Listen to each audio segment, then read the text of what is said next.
Hi hello friends, എല്ലാ കൂട്ടുകാർക്കും ഇന്നത്തെ എപ്പിസോഡിലേക്ക് സ്വാഗതം കേട്ടോ. അങ്ങനെ ദീപ തൊഴുത് ഇറങ്ങി കഴിയുമ്പോഴേക്കും സരിയുനെയും ഷാരിനെയും കാണുന്നുണ്ട്.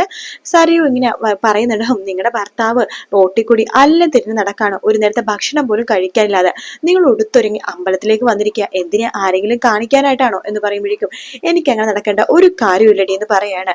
അതിനുശേഷം സരിയു പറയണ്ട, നിങ്ങളുടെ ഭർത്താവിനെ കുറച്ച് പൈസ ഞാൻ കൈ കൊടുത്തായിരുന്നു. അതെ, എന്റെ ഭർത്താവിന് നിങ്ങൾ പൈസ കൈ കൊടുക്കാതിരിക്കുക എന്താ ചെയ്തോ, പക്ഷെ നാളൊരു സമയത്ത് വാവിട്ട് കരയേണ്ടവളാ നിങ്ങൾ എന്താ അങ്ങനെ പറഞ്ഞത് എന്ന് സരിയു ചോദിക്കുമ്പോഴേക്കും, അത് എന്നെക്കാളും നന്നായിട്ട് നിന്റെ അമ്മക്കറിയാം, കണ്ടില്ലേ മിണ്ടാതിരിക്കണത്, നിങ്ങൾ ആരെയാ ഇങ്ങനെ പേടിച്ചിരിക്കണത്, സ്വന്തം മോളുടെ ജീവനെങ്കിലും ജീവനെ രക്ഷിക്കാൻ നോക്കിക്കൂടെ എന്നൊക്കെ പറയാണ്. നോക്കിക്കൂടി, എന്റെ കിരൺ മോനെ പോലത്തെ നല്ല ചെറുപ്പക്കാരി ഈ കാലത്ത് കുറവാ. കിരൺ മോനും ഒരുമാതിരിപ്പെട്ട ആമ്പിള്ളയുടെ അടുത്തും നിൽക്കാൻ നിന്റെ മനുവേട്ടന് ഒരു യോഗ്യതയും ഇല്ല. നീ നാളെ വാവിട്ട് കരയും വെച്ചാൽ കരഞ്ഞിരിക്കും എന്നൊക്കെ പറഞ്ഞിട്ട് ദീപ അവിടുന്ന് പോവാട്ടോ. ദീപ പോയി കഴിയുമ്പോഴേക്കും സരിയു ഷാരിയുടെ പറയണ്ട്, എല്ലാ അമ്മ അവരെന്താ അങ്ങനെ പറഞ്ഞത്, ഓ അവർക്ക് അസൂയാണ്, അവരുടെ സ്വഭാവം നിനക്ക് അറിയില്ലേ, ഭാഷണത്തിൽ കൃമി, നീ അതൊന്നും കേൾക്കൊന്നും വേണ്ട, വാ അമ്പലത്തിലേക്ക് പോവാ എന്ന് പറഞ്ഞിട്ട് അമ്പലത്തിനുള്ളിലേക്ക് കയറാണ്. ആ പൂജാരി അവിടെ ഇട്ടോ. പൂജാരിയുടെ അടുത്ത് സരിയു ചോദിക്കണ്ടേ, അല്ല ഇപ്പൊ പോയ സ്ത്രീ ഉണ്ടല്ലോ, അവരും അവരുടെ മകളും ഇവിടെ ഈ ക്ഷേത്രത്തിൽ ഇടയ്ക്കിടയ്ക്ക് വരാറുണ്ടോ, മിക്കപ്പോഴും വരാറുണ്ട് എന്ന് പറയാണ്. ഓ നമ്മൾ നശിയാൻ വേണ്ടിയിട്ടായിരിക്കും, പ്രാർത്ഥിക്കാൻ വേണ്ടി വരുമായിരിക്കും, നിങ്ങളെ അവർ പ്രാർത്ഥിച്ച് അവർക്ക് മാത്രം നല്ലത് വരുന്നത്, ഞങ്ങൾക്കൊന്നും നല്ലത് വരുന്നില്ല എന്ന് സരിയു പറയുമ്പോ പൂജാരി പറയണ്ട, അതെ, മനസ്സിലെ നന്മയോടുകൂടി തന്നെ എല്ലാവരും നന്നാവണമെന്ന് പ്രാർത്ഥിച്ചാൽ എല്ലാം നല്ലതിനായിരിക്കും, പക്ഷെ ആരെങ്കിലും മുടിയണമെന്ന് വിചാരിച്ച് ഇവിടെ പ്രാർത്ഥിച്ചു കഴിഞ്ഞാൽ ഭഗവതി ആ വിളി കേൾക്കില്ല എന്ന് പറയാണ്. അത് കേൾക്കുന്നത് സരിയു പറയണ്ട, ശരി എന്ന് പറഞ്ഞിട്ട് ഷാരിനെയും കൂട്ടിക്കൊണ്ട് അപ്പുറത്തങ്ങോട്ട് മാറി നിൽക്കാട്ടോ. എന്നിട്ട് പറയണ്ട, അമ്മേ അയാൾ പറഞ്ഞത് കേട്ടില്ലേ, നമുക്ക് ഈ പ്രാവശ്യം അയാൾക്ക് പൈസ ഒന്നും കൊടുക്കണ്ട കേട്ടോ, നമുക്ക് കാണിക്ക സഞ്ചിയിലേക്ക് ഇടാൻ പൈസ, നമ്മുടെ പൈസയും മേടിച്ച് നമുക്കെതിരെ പൂജ നടത്തുന്നുണ്ടാവും ആ പൂജാരി, എന്നിട്ട് അയാൾ കല്യാണിക്കും ആ ദീപക്ക് വേണ്ടി സംസാരിക്കണ കേട്ടില്ലേ, ആ സംസാരിക്കണ കേട്ടു മോളെ, അയാൾ അത്ര ആള് ശരിയൊന്നല്ല, വാ നമുക്ക് പോകാം എന്ന് പറയട്ടെ. സരി അമ്പലത്തിൽ നിന്ന് ഇറങ്ങാട്ടോ. പൂജാരി മനസ്സിൽ വിചാരിക്കണം, ഹോ എന്തൊരു ആൾക്കാരാണ് എന്നിങ്ങനെ മനസ്സിൽ ഇങ്ങനെ വിചാരിക്കാട്ടോ. പിന്നീട് കാണിക്കണം നമ്മുടെ അമ്മൂമ്മയും കിരണും കല്യാണിയാണ്. അവരങ്ങനെ ചായയൊക്കെ കുടിച്ച് സംസാരിച്ചോണ്ടിരിക്കട്ടോ.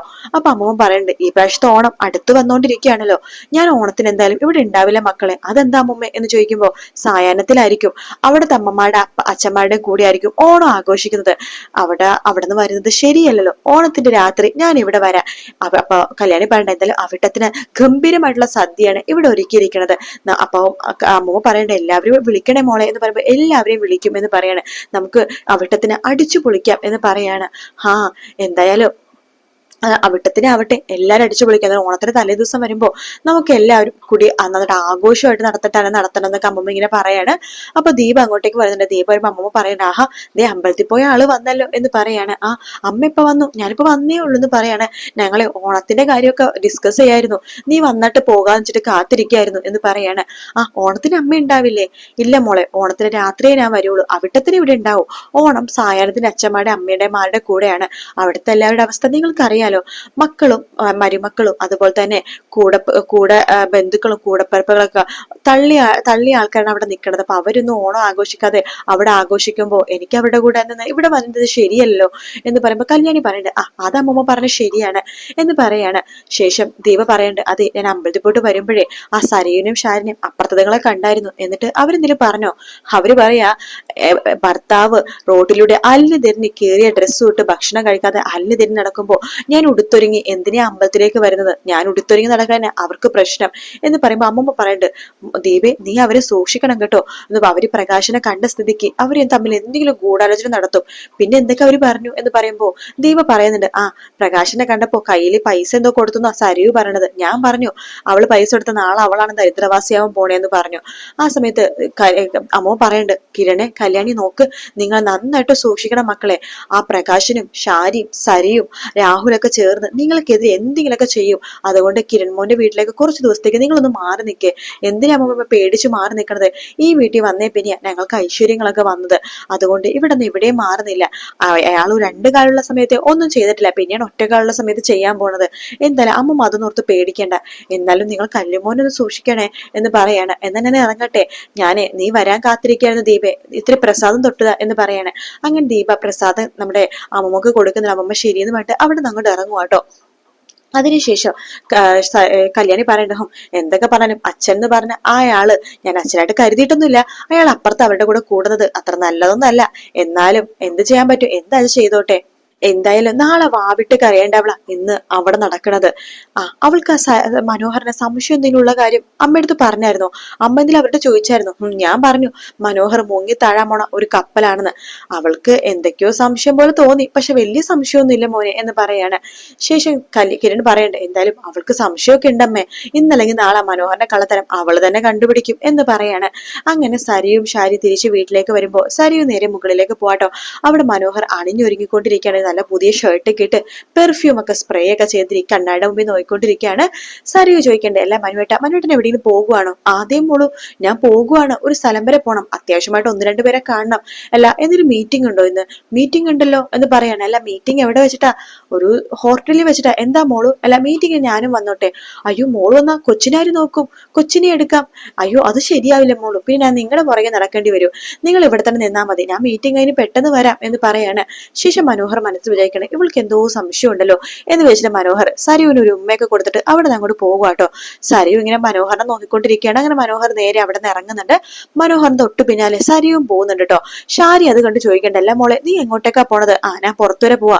അല്ല മനുവിനെ ഫോളോ ചെയ്ത് പോവാണോ? നിങ്ങൾക്ക് എന്തൊക്കെ അറിയണം, കൊച്ചിനെ നോക്കണം എന്ന് പറഞ്ഞിട്ട് സരിയു തൊട്ടു പിന്നാലെ പോവാട്ടോ.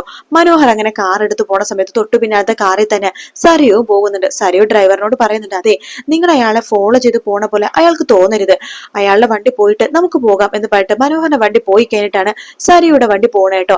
അങ്ങനെ മനോഹർ ഹോട്ടലിലേക്ക് എത്തുന്നുണ്ട്. ഹോട്ടലിലേക്ക് എത്തുന്നതും മനോഹർ ഒരു പെൺകുട്ടിയുടെ പേര് പറയാണ്. ആ പെൺകുട്ടി ഏത് റൂമിലാന്ന് ചോദിക്കുമ്പോ 206. സാറിന്റെ പേര് മനോഹർ എന്നല്ലേ? അതെ, എന്നെ കുറിച്ച് പറഞ്ഞിട്ടുണ്ടോ? പറഞ്ഞിട്ടുണ്ട്, സാർ വന്ന പ്രത്യേക ആനുകൂല്യങ്ങളൊക്കെ ചെയ്തു കൊടുക്കണമെന്ന് പറഞ്ഞിരിക്കുക. സാർ ഇന്നിവിടെ സ്റ്റേ ചെയ്യോ? അറിയില്ല. സ്റ്റേ ചെയ്യണമെങ്കിൽ സാറിന് ഒരു റൂം ബുക്ക് ചെയ്തിട്ടുണ്ടെന്ന് പറയാണ്. ശരി എന്നാ പോയിട്ട് വരാം. അല്ല ബൈ കുട്ടിയുടെ പേരെന്താ? നസ്രിയ. കൊള്ളാം, നല്ല പേര്, നല്ല സൂപ്പർ എന്ന് പറഞ്ഞിട്ട് ആ പെണ്ണിനെ നോട്ട് ഇട്ടിട്ട് നമ്മുടെ മനോഹർ മുകളിലേക്ക് പോവാട്ടോ. അതിന് തൊട്ടു പിന്നാലെ സരിയും വരുന്നുണ്ട്. അല്ല ഇപ്പൊ അങ്ങോട്ട് പോയ മനോഹർ എന്ന് പറഞ്ഞ ആള് ഏത് റൂമിലേക്കാ പോയത്? 206ലേക്കാ മാഡം. അല്ല അവിടെ ആരാ ഉള്ളത് എന്ന് ചോദിക്കുമ്പോ ആ റിസപ്ഷനിസ്റ്റ് ചോദിക്കണ്ടല്ല, നിങ്ങൾ ആരാ എന്ന് ചോദിക്കുമ്പോ ഞാൻ ഇപ്പൊ പോയ മനോഹറിന്റെ ഭാര്യ. ഓ സോറി മാഡം എന്ന് പറയാണ്.